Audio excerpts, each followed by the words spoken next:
Fable 3, I play Sabine. I am Sabine, elder of the Dweller tribe. This is my first experience voicing a video game. So what drew me to it was the team, how committed they are, how well organized everything is, and how beautiful the game is. There is, I think, some loose connection between a character I played in a film called The Last Legion and Sabine. They're both in the same part of the UK. They're both from Wales. All right, I'll shout Sabine's History of the Dweller tribe. And I apologise to any Welsh players of the game for my Welsh accent, but I did have a go. So royalty walks into our home. A princess, no less. You're a long mile from the castle, princess. What do you think of our home, then? Do you like what your brother has done to us? In Fable 3, I played Teresa, who is a seer who was blinded in her youth. I think you see that in Fable 1. She is born to see into the future. Sabine is a good man, and his people are strong. I play a character called Reaver. He's a kind of, I don't know how you describe him, a foppish, debauched ruin of a rake of a piratical libertine. I wouldn't call him immoral so much as amoral. He has no morality whatsoever. He doesn't even have a concept of morality. These pitiful men are not a patch on my old bloodstone pirates. Oh, how I miss them sometimes.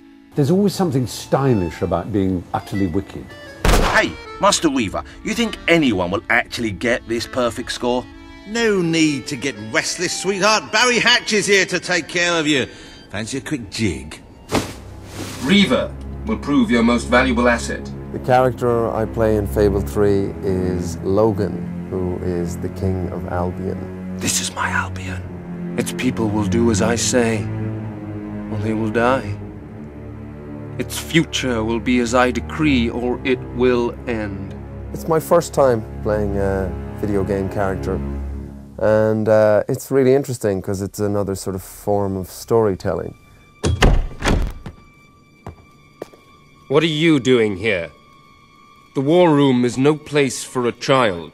What was really helpful was when I got sort of, sketches and images of the character, and through that I could sort of gather a lot of information, really, sort of an air of sort of pomposity and arrogance and paranoia. Take my sister and her friend to the throne room. We shall settle this matter officially. When Logan started to behave so appallingly, I told myself he wanted to prove his strength by seeing off a few agitators. In Fable 3, I play a character called Elliot, who's the female hero's kind of love interest, potentially. To force an entire kingdom to live in fear. That's true tyranny. He's a very genuine, kind man who is kind of the moral barometer for the female hero. Not a great fighter, pretty useless, and gets in a lot of trouble. All hail the Queen of Albion! I play a character called Sir Walter Beck, who's the kind of typical right-hand man of the monarch. Oh, balls to you all. He's loyal, he's honest, he's a hard fighter. Ha-ha! You only went and broke it. Look at that. Am I a great teacher or what? He's everything that a king would want, just here. Blocked! Stick that up Logan's pipe and smoke it.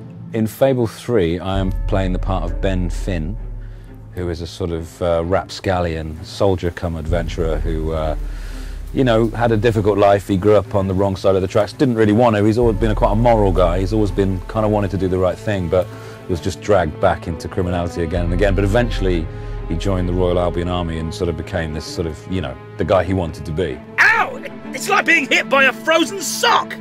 I played Jasper, who is the butler at the Royal Palace, and he was originally butler to the king who's gone all wrong. And now he is the great and faithful and loyal attendant on the young fellow who's going to become the hero, or the young girl who's going to become the heroine. You've a new mask, an exciting mix of daring and dashing. A bit like my first cat, Simon.